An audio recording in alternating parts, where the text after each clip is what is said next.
You found one streetlight. Okay. Congrats! You hatched a mana. We get apple curry, apple. Spawners now require redstone. Wait a minute, what? Hello everyone, Miss28 here, and today we're back in the world of Skyblock Ghosts. So hopping right back in, I noticed I got this fog badge, I guess for completing the starting chapter, which is nice. I didn't realize that was there, which I think we just got. Oh, it was right here. Huh, I didn't notice that. Now, I also got attacked by evil forces because as soon as I opened up the game, I guess that triggered a lot of timers. So if we take a look here, you can see something bad is about to happen. Make a sword, something is coming, and I got attacked by some spiders. Luckily, it wasn't too bad. Any Tinker's Construct sword, you must successfully kill one of the spiders from the invasion. Pushing them off the platform will not count. Interesting. Really wasn't that difficult though. Something evil is watching you. You have started feeling uncomfortable, unsafe. It feels like something is watching you. If that is the case, you might need to defend your Pokemon from something malicious and ominous. Interesting. Luckily, I was able to fight them off using our bow and hand axe. They were just a couple of spiders, so it really wasn't an issue for me. We do need to get a little bit of food to replenish our saturation, but then I think we're good to continue moving on. So let's observe our infuser for a sec. And quest completed. Not actually sure what that did. Learn about your infuser. Oh, there's a whole quest line over here. Now, I went into tips and tricks, and there actually was a lot more that got unlocked because of the timer. So as you can see here, there's actually ways to get the Pokemon that it tells you about, like the Duskull and the Mana. There's one down here. Have a Sinistea. You should forage for old ceramic goods. Interesting. Wait, have Sinistea? What? I have one? I don't know about you, but there's no Sinistea in my party, so I don't know where that guy came from. If I click the other ones, yeah, catch Duskull, have a Mana. Yeah, that one works. I wonder why the Duskull one doesn't function. Would have gave me another skull back, which would have been nice. What is this? Invasion advice. It's a good idea to build an arena for handling invasions. Now, the last thing we were able to do from the quest book was get access to Geodudes, which gave us access to Flint, Basalt, and Gravel for tools. But I wonder what we're going to be doing next. We could start with starting a farm, by the looks of it. 16 coarse dirt. In a better world, you could have used Diglett, Bunnelby, or Drillbur to produce dirt as they process rock and stone. But unfortunately, none of those Pokemon could float, and all were too delicate to survive. I really don't understand why Pokemon keep getting stuck in there. Anyways, so we get a sweetheart, I don't know what that is, restores 20 health, okay, and some Pokédollars, and that's all going to lead down to wheat, glass bottles. Water is useful for many things in Skyblock. It seems this world does not have infinite water, so you'll need to gather as much as you can. You can use it for crops, fishing, descending downward, yada yada. Oh, so I actually do have a glass bottle right here. I didn't realize that came from directly the cast form, which should be, yeah, here's our cast form spawner and our hovering hourglass. So, what I could do is just expand the platform out, maybe in this direction, and build a little area for the cast forms to spawn. I think that'd be a good thing to do with our time. Alright, so I expanded the platform a little bit, so you can see that these planks in the center are planks and not slabs like on the side. I'll eventually put some fence posts here to like really cage them in. But we should just be able to just plant a block here, put the cast form spawner. Now that it's placed, I can never move it. But then we should be able to put this hourglass here with a bit of sand, and that should make a cast form spawn. Now, once this hourglass ticks, it should make a cast form spawn. At least in theory, I'm not quite sure. Oh, there we go, cast form. Okay, well, cast form is immune to hex, so he bodied my Drifloon, so I guess I'll try again tomorrow. That's funny. Well, since they also fly, I might be able to just build like a little cage, like a little house for them. Although I think the spawner does need line of sight to the sky to function. So maybe I can't do that. I could at least build a room. But that's odd, because I definitely defeated a cast form before. I must have used a different move. Oh, it's happening. Your egg seems to be shaking. It's cracking. What's inside? Oh, it's Sinistea. Oh, interesting. I didn't realize that. The reason the quest completed was because I had the Sinistea egg. So even though I didn't know it was a Sinistea, the egg actually knew. So it was predetermined. Interesting. That's good to know. That means I wonder what that last egg is. Because now if we check the quest book, for tips and tricks, there's not one after this. Sinisty can only evolve if you give it a special teapot. While you can evolve Sinisty at any time, it's best to wait until level 13. Interesting. So, to continue our farming quest line, we are going to need some Grubbins, which means that to get some Grubbins, I'm going to have to extend the platform down here so we can plant some trees under Y64. Okay, so for Grubbin, I believe this should work because the tree leaves are under 64, and we have a platform we can stand on, and the trees up here do spawn Pokemon, so Grubbin should spawn on this tree now. And I can see that the spawn rates are actually working over here because we now have a Knackley, not sure what he drops, but I also heard a Roggenrola. I just need to finish moving all of these stone blocks into a flatter platform because they do like to spawn on this side, which is really awkward for actually doing anything. And a new wave of evil is coming. That's always fun. Let's see what spawns this time. More spiders, I bet. Oh, Castform.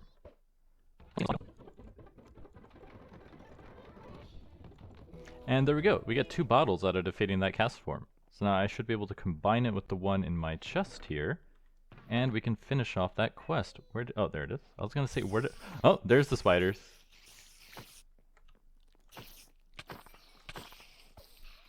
Alright, probably should have made a sword, but luckily an axe is just as good. And there's, yeah, it sounds like there's one more spawn down here. Interesting. Still no Pokemon on this tree, though. I might need some more grass. I mean, some dirt, so I can plant some more. But now that we have our glass bottles, we get more dirt and soul sand. And beginner's water. Fill all 3 water by right-clicking them on a rain tank. Easy enough. And there's no water in here. I think I need to make more rain tanks, because it only rained like once, and one rainfall only gave me a single water bottle. What is this button? Alright, looks like the trees are working, because we got a Charo bug. Not the bug I wanted though, right? Yeah, we wanted a Grubbin. And this guy's level 25, so he might actually just defeat our Drifloon. Wonder what he drops though. It might be in the tips book. Oh, there he is, Grubbin. I see him. Hi, little guy. So cute. Give me some dirt, please. And there we go, coarse dirt. Take it. Nice. So now we can produce coarse dirt. So to finish off the quest, we just need to collect 16 of it. So 16 Grubbins. They seem to spawn pretty fast, so it shouldn't take too long. So while I wait for that, I'll just continue breaking down this little area and expanding the little rock Pokemon area. So it's been quite a while. Still don't have the 16 coarse dirt, but we're getting close. It's just a little annoying. Grubbin are not really spawning in high enough numbers. Now, I did go back over here and cleared out the rest of the Drifloon spawners, because I thought, oh, if I make those spawn less, then these will spawn more. But I did find a Love Ball, which is nice. So that was a cool pickup. That means we could capture another Pokemon. But I'm still waiting on those Grubbins. Now, we did get attacked a couple more times from the spiders, but it looks like they're on a 30-minute timer. And now that I've made a sword, that should stop the next attack from coming. But I still have to wait for the Grubbins to spawn so we can get the coarse dirt. I did unlock a couple more quest chapters like Magic, now that I found Marble from a Geodude. As you can see, we could start with Astral Sorcery. We defeated the Soil Man-Made Basic Pokemon, so that unlocked these next tiers up here, which I'm guessing, which I actually found very interesting. So you actually unlock more Pokemon by completing these tiers. I was wondering how we're going to get more. So as you can see, now this Dusclops has spawned along with this Gourgeist. They're a little too powerful for us though, since our main Pokemon's only level 20. But we are unlocking more and more Pokemon, which is cool. Should get us even more drops. Oh, it's finally happening. The final egg is hatching, and what do we get? It's cracking. It's a Badoo! Okay, I'm not super surprised, considering we did have that Badoo picture. Where did I leave it? Yeah, this one, this Badoo photo. So I was guessing it was going to be a Badoo. Now, I was reading the quest book, and I realized we can make a cast form use Rain Dance, and I'm pretty sure that'll actually make it rain. So there was a Badoo over here that disappeared. I'm not sure where he went. But since they'll keep spawning on this spawn timer, I think we're going to use our first love ball to actually capture it so we can fill up the wooden rain tanks and make the quest progression go a little bit faster. And go! I missed! Come back! Please! This is so annoying. They're so fast. Well, I guess I'll just wait for the next one. Alright, I got him. Castform is spawned. So now, this is a male Castform, this is a female Munna, so if I take out my Pokeball, we should catch this guy. I probably should have damaged him a bit first, now that I think about it. That's like Pokemon 101, but I wasn't thinking. And he broke free. It's doomed. It's over. Well, since we wasted our only love ball, I guess we're gonna just teach our Drifloon how to do Rain Dance so we can actually collect water. How do I actually use this? Sneak for more info. Oh, there we go. So you throw the Pokeball, you throw the Pokemon out, and then you get the ability to just give it. I have never used this move since we started the playthrough, so I guess I'll get rid of Minimize. And Drifloon now knows how to do Rain Dance. So now Drifloon should be able to do it, right? Not actually sure how. Let's see. I think you just click this and then click Rain Dance. No, that's trash. How do I make you use Rain Dance? Oh, there we go. And Rain Dance. It started to rain. There we go.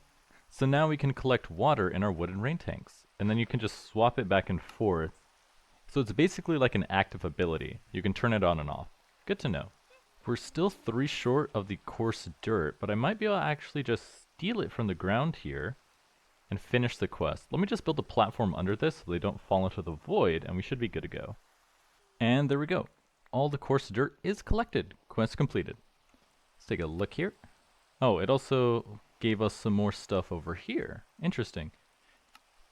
Tired of begging for lenses? Use Analyze Pokemon, use Sweet Scent, Fly, Dig, Smelt, Ignite, Ground Birds, Explode, Lightning Bolt, and Sunny Day. Water gun, what is this? Use Sunny Day, you can turn the rain off. Can you turn it back on? Starting a farm. Coarse dirt done. Now we just need to collect the water in our water bottles and make a flint hoe. Although we're pretty low on flints, let me fight some Geodudes. Ooh, a roly-coly. Hi there, buddy. So that's pretty cool. I defeated a Geodude and it dropped this Dacite Cobblestone, which looks like advanced us to the Stone Age. Not sure how that happened. I just wanted to get some more flint. But I think I can actually just make more by using the knife with the gravel. It'll take a while. Now, what is Dacite Cobblestone? It looks like it's just cobblestone and you can use it any way cobblestone can. Torch lever. Interesting. Can I make... You can make furnaces out of this. Okay, that'll be useful. Once we can make a furnace, we can start making some more Pokeballs. Alright, got another 3 pieces of flint. That should be good enough to make a flint hoe now. So if we come over here, and let's see, how do I make a... Is that hoe or a comma, right? Actually, don't remember. Let me double check that real quick. Comma or hoe? Comma or hoe? So I already have a tool binding in here. So now we just need to make a... Comma is a tool blade and the handle. Tool handle. And the blade is going to be made out of flint.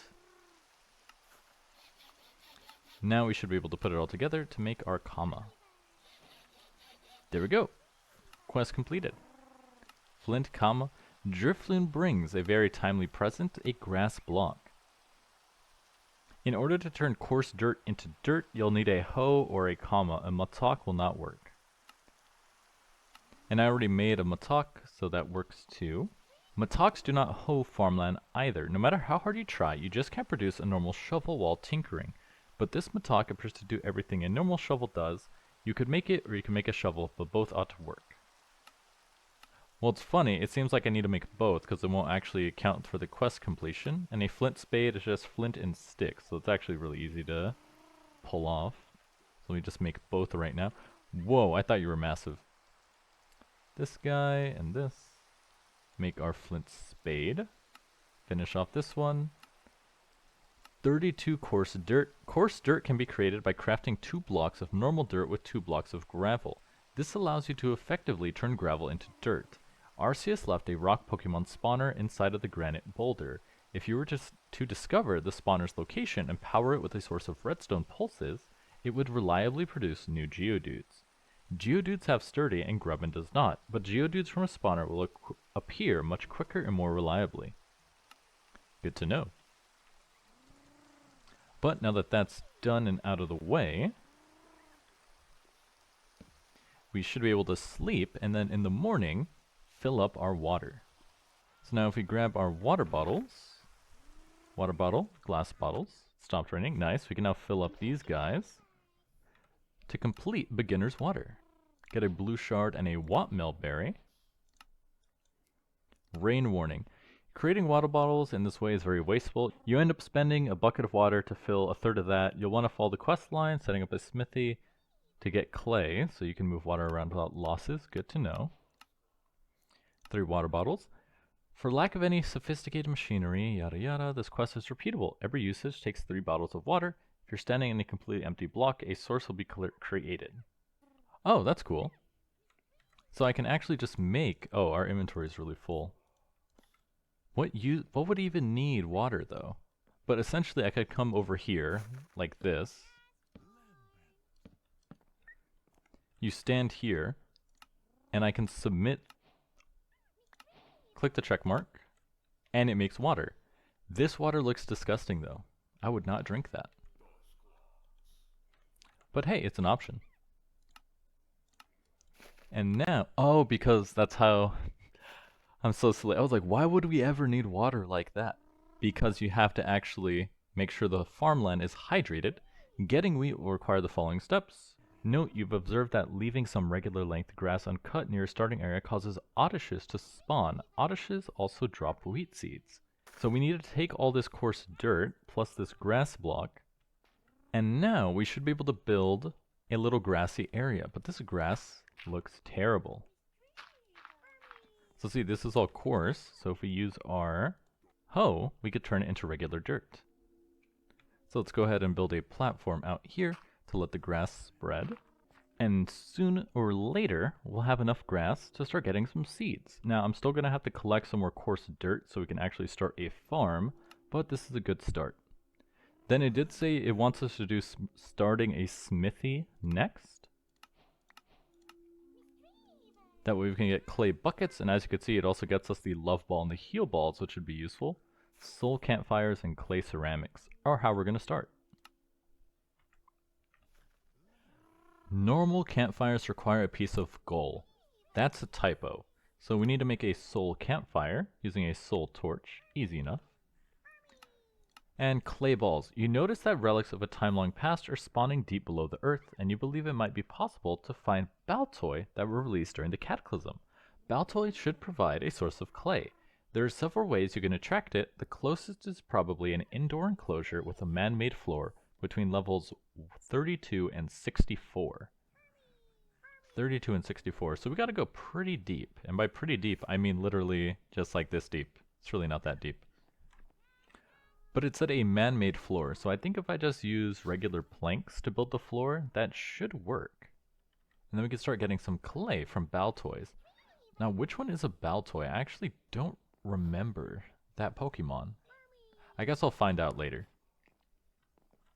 Now, as for the Geodudes, though, it was talking specifically about this spawner over here. And now I understand what he's talking about. It did mention how the Pokemon prefer areas with natural blocks. They really don't like slabs. So they're essentially all spawning on top of the leaves over here and then walking all the way down into this guy's house, which is not what we want, because that means we're not getting any more rock type spawns because it's filled with these bugs. Luckily, I should be able to just cordon this area off so they can't leave, and it should fix the issue. Now, it said between Y32 and 64, so I should be able to just build it off in this direction, and they should spawn in there. We're just going to need a bit more building materials.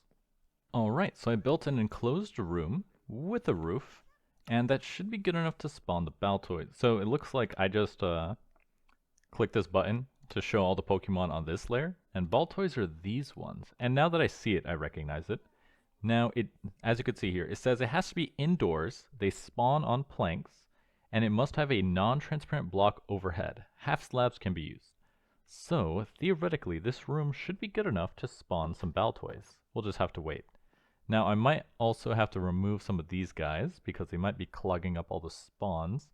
But I'm not actually sure how that works, because there's stuff down here, and there's some up there, but there's none in here yet. So I don't know if the number of Pokemon that are here is causing no new spawns. I'll just have to start removing some of these guys to see if that fixes it. Alright, looks like it's working. We got a Rotom. Not the one we wanted, but it's better than nothing.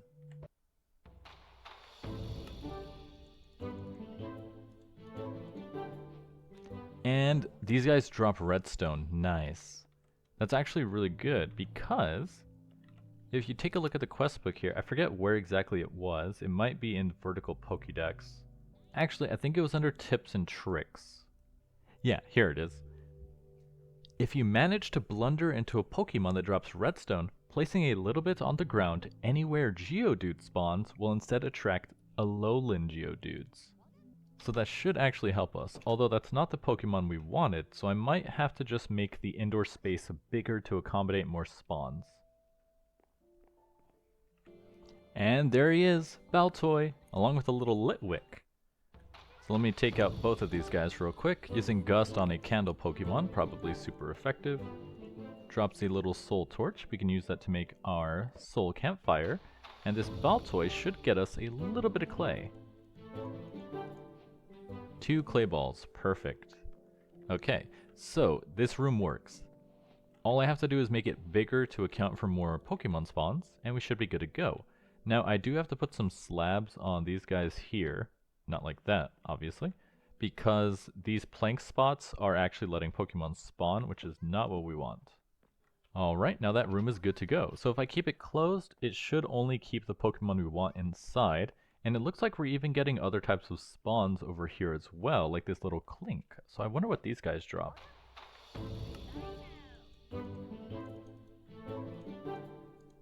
And Clinks drop nuggets. Okay. Not super useful right now, but good to know. It seems to be... Oh, Baltoy. How did you spawn up on the roof, buddy? Interesting. Does that count as a roof? Because when it said enclosed space, I assumed it meant you had to build like a little room like this. But if enclosed space just counts...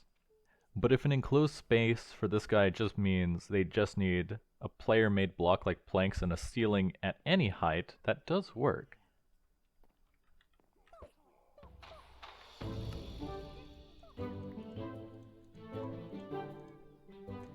And there we go, 3 clay balls. That finishes off the quest, and we can move on with our lives. So now let's go back to starting a smithy. Drifloon is helping. Thank you, Drifloon, for the clay plate. Now we just need to make the soul campfire, and that should open up a bunch more stuff for us. So we're going to need 3 sticks and some stripped logs. So I should be able to just steal these like so. Or does it have to be stripped? I thought they just had to be regular logs. Now we can put that all together to make the soul campfire, and I forgot this doesn't actually work, which is really annoying. Still not sure why though. It's such an odd bug. So there we go, soul campfire. Like, I wonder what I have to enable on my end to actually fix it. Because if it's very easy, then I would just do it. But I have no idea what it would actually take. So there we go. Our soul bonfire is lit. We get a blue shard. Oh, and now we're going to use the soul campfire to make our bricks. So now we could just grab these clay balls, put the 3 of them on there, and wait for them to turn into bricks. And there we go. The bricks are done. The kiln is similar to a furnace. It's used for processing clay, porcelain, and sand. It can be used to make charcoal. And a kiln takes 8 bricks. What do I need these terracotta plates for? So we can make terracotta armor. And that seems to be it. You can use it to make banner patterns, plate cast, and molds. But it seems like it's actually just for the armor. Alright, 8 bricks. Now we can actually craft our porcelain oven. What is it called? No, a kiln. Porcelain oven is the other thing. And we'll just put it right here for now. Red shard, spice mix. How did Drifloon even carry these? With a lot of effort, that's how. So let's see, now... Furnace. Beetroots are well and good to a starving person, but most good food needs to be cooked. You also want a charcoal to make torches.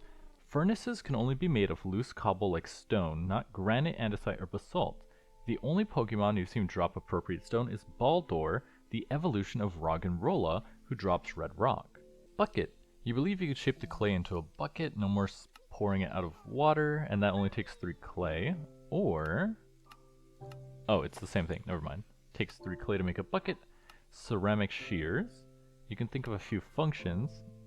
You have to make the individual shear part, are you kidding me? Okay, they cost twice as much as regular shears, so that's not too bad. In a clay cistern, create 1 or more. They cannot be yet used to hold water. You probably just have to smelt it. Yeah, into a terracotta cistern. Unfired porcelain clay is mildly valuable material you can make from bone meal.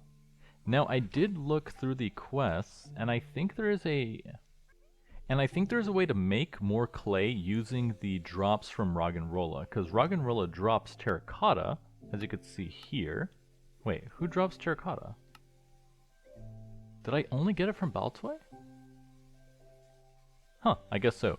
Because terracotta can be combined in a cauldron with water to create more clay, but to make a cauldron normally takes iron, but we can actually make it from porcelain bricks and seared bricks. And seared bricks are made in the kiln with a porcelain brick, and a porcelain brick is unfired porcelain, which is just clay balls and bone meal.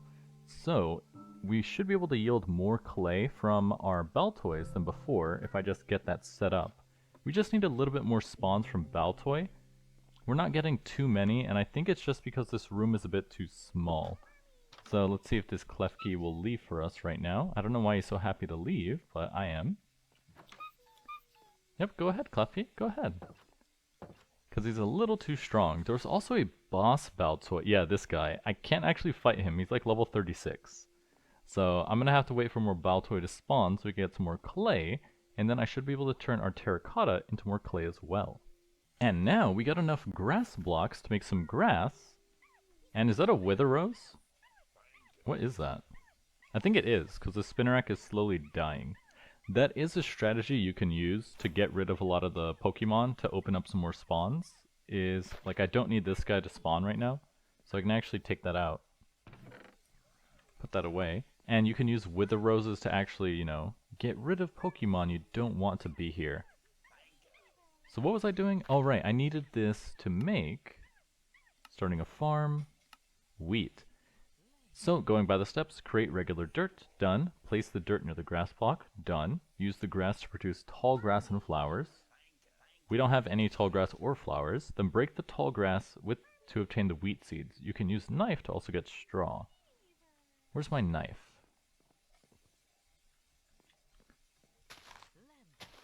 So, oh, okay, cool. So we are getting a bit of straw. There's just no tall grass. But it looks like it doesn't matter. The shorter grass works too. There we go. Phenomenal. Some wheat seeds. Now we just actually have to grow it into wheat. And we can eat. Let's see. Leave some regular grass uncut to also spawn Oddishes. They also drop wheat seeds. So if we leave some grass like this and take away these Wither Roses, because those will hurt me as well, and get rid of the tall grass, we should be able to get some Oddish spawns as well. Nice. Now, of course, the annoying part is actually, you know, getting enough grass to make a farm, but that shouldn't be too difficult. I just need to keep fighting Grubbins for more coarse dirt. Because I want an area for the Pokemon to spawn and also an area to actually, you know, farm crops. So I need to keep expanding the platform out so we can accommodate everything. And would you look at that? A little Surskit spawned on this one block of water. Let's see what he drops.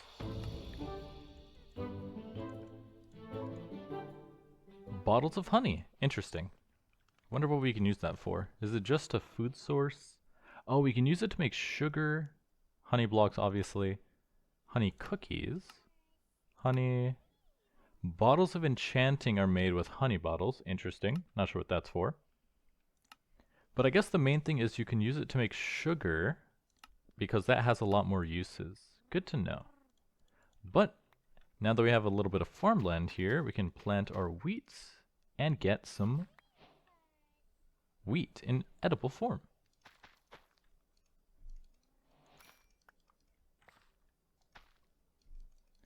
No, it doesn't look like there is the right oh no, you just have to use a hoe. I was gonna say, it seems like you can't right click to keep it planted, but you just have to have a hoe in hand.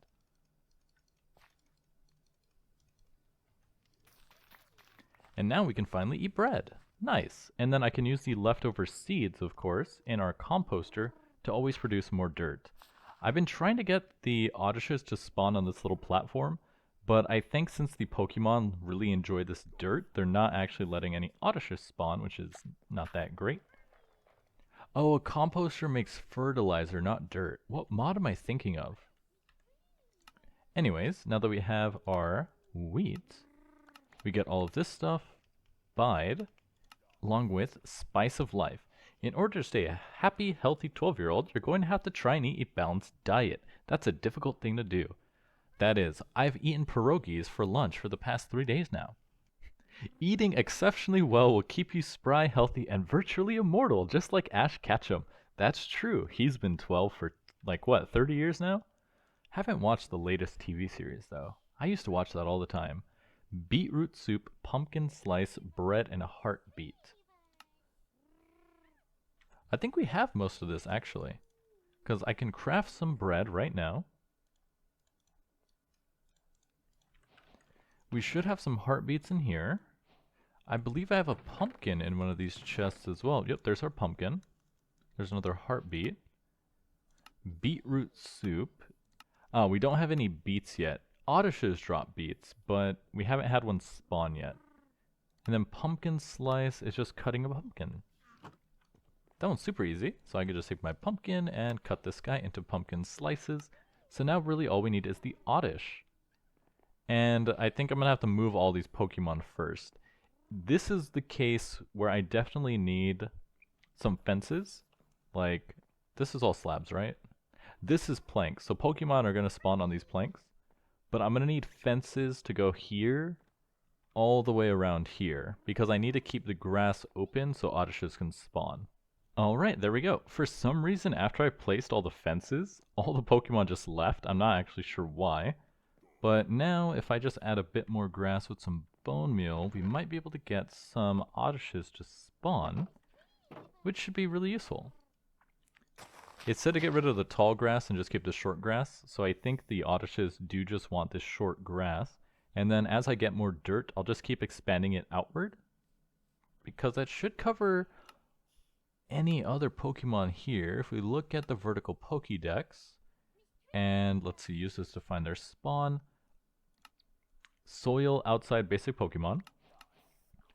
Outside means the Pokemon spawn on naturally occurring blocks like dirt, grass, gravel, stone, sandstone, terracotta. They need open line of sight to the sky. And you could see Oddish, you've seen Phantom and Pinecone, both spawn on open land, but did you know Pumpkaboo and Oddish spawn as well? Oddish is attracted to uncut tall grass. Okay, wait 1 second. Oddish is attracted to uncut tall grass, but when I look at this one, this says leave some regular length grass. Those are not the same thing. Okay, so maybe that's why there's no Oddish spawning. So let me grab some more bone meal. Might need some more bones. So take some bone meal. Now if I remove some of this grass, and we leave just the tall, let's see if that will spawn some Oddishes for us. Alright, so now we got a bunch of tall grass. It's uncut tall grass. So now Oddishes should spawn. Man, that's kind of a tongue twister. Oddishes, sure. Yeah, that's not, can't say that 10 times twice. So hopefully that'll make one of them spawn. And then I don't have any more pumpkins, which I believe I got from this guy. Where was he? Vertical Pokédex. From the Pumpkaboo, which is interesting because I've had Pumpkaboo spawn even without pumpkins, so I'm not actually sure what spawns them. Because they were already over here. And there's a Pineco. Yeah, so Pinecones are spawning. We just need Oddish. Alright, so I just defeated a Frillish that spawned on the water, which means I could take the ink sacs that it dropped to make black dye. Then I can combine this black dye with this terracotta to make black terracotta, and using black terracotta, we can make a cauldron. And now that we have a cauldron, we can take this terracotta and combine it with water to make clay blocks. Wait, where is it? Red terracotta, cauldron, water. So now we just need to make a bucket using a bit of clay. Luckily, I did get 4 more clay. It seems like those... Let me turn all that into bricks. What was it? Pokemon was it? This guy. This Baltoy is pretty rare. He doesn't want to spawn that often. I don't know if it's because all the other places are much bigger or this is just too small. You can see I'm mostly... Okay, some other Pokemon walked in, which is why I put the doors. But you can see mostly Klefkeys are spawning in here. I'm not sure how to get the spawn rate up on Baltoys other than just waiting. But luckily, once we have those buckets, I could turn our other terracotta into clay, and that should be very helpful. Now, if we look at the quest book, we've only gone to 2 layers so far. And if you remember, where was the... I think it was in Tips and Tricks. And if you remember from this chapter here, these are all the layers. So we've only used the soil layer and the stone layer. We can go 1 layer deeper to the deep dark layer to get some spawns, as you can see down there, and go even higher for the murk layer. Now, as you can see, there are a lot of different variants to spawn these Pokemon, so we're going to have to set up little habitats for each layer for all of these.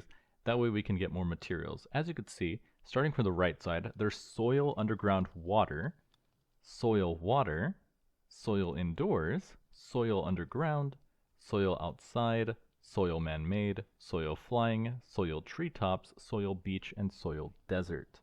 And we're going to have to build a habitat for all of those. Looks like our bricks are done. So now we should be able to make a bucket out of this. That's a flower pot. I think I messed up.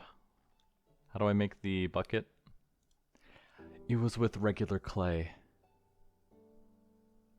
Dang it. Okay, that's fine, that's fine. I can always get some more clay, that's no problem. But I think before I even record next episode, I'm going to start building some more of these habitats so we can get some more Pokemon. It's also going to be very helpful if I separate these out. Like you can see the Klefkeys and the bug Pokemon keep leaving their habitats over here to come into this one, which is lowering the odds of our Geodude spawning, which is making it very difficult to get cobblestone. Like, why is this guy in here by yourself? And also the Klefkeys are all level 48, which means I can't even fight them that easily, which is really annoying. Because I need more clay, and there's no way to get more clay without those Baltoys spawning. And I don't think there's a way to increase their spawns. I was reading through some of these, and they do have indicators on if you want something to spawn less. Like you can see here, all Geodude can be repressed by putting down sandstone. So even though it's stone outside, it doesn't want to do that. Wait, stone outside? Oh, that's why. Wait a minute. Interesting. So these Pokemon are stone outside, but this one is stone underground. But they're mostly the same. Oh, so that's why I no longer see any Nackleys. Because before, you remember, a couple Nackleys had spawned, and it's because there was stone outside. But now that I completely covered it, it's all stone underground, which means we should only be getting these guys. But I haven't seen a roly-coly, but you can see here, if you want to increase the roly-coly spawns, you need to place down a block of coal. Oh, there's a Baltoy.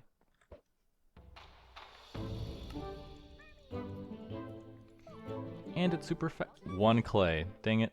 See, this is why it's so annoying, but at least you can see they are spawning, so you know it works.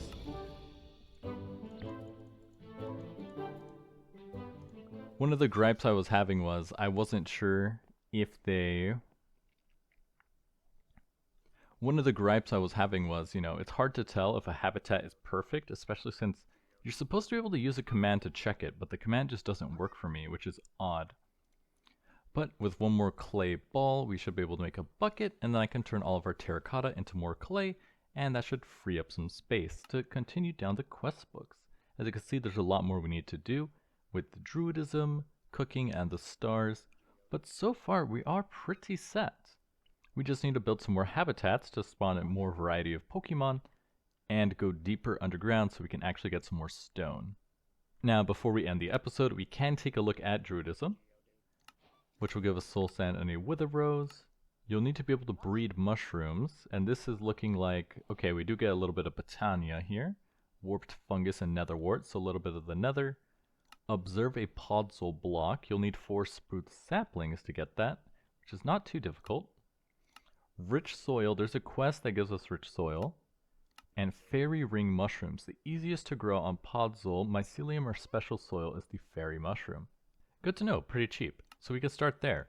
Seems like it's mostly Botania though for druidism, which kind of makes sense. And then there's not too much else. There's the check mark for how do you get metals. And wow, that's actually really big. I was not expecting that. So you can see there's quite a lot of metals and gems in this section, which I did not expect. All it would, like the electrum over here was showing. Everything else was not. Fairy ingots. Interesting. So there's a really big variety. Pokeballs dropped by Voltorbs. These are impossible to craft from scratch because of the lack of red apricorns. Interesting. So once we get Voltorbs to spawn, we can get more Pokeballs. Because right now, we can't craft any Pokemon. Oh, what's that? There's a Ghastly. How did a Ghastly spawn in here? I want to see that. Let's see. Ghastly, vertical Pokédex. We're down here. So how did a Ghastly spawn? Interesting.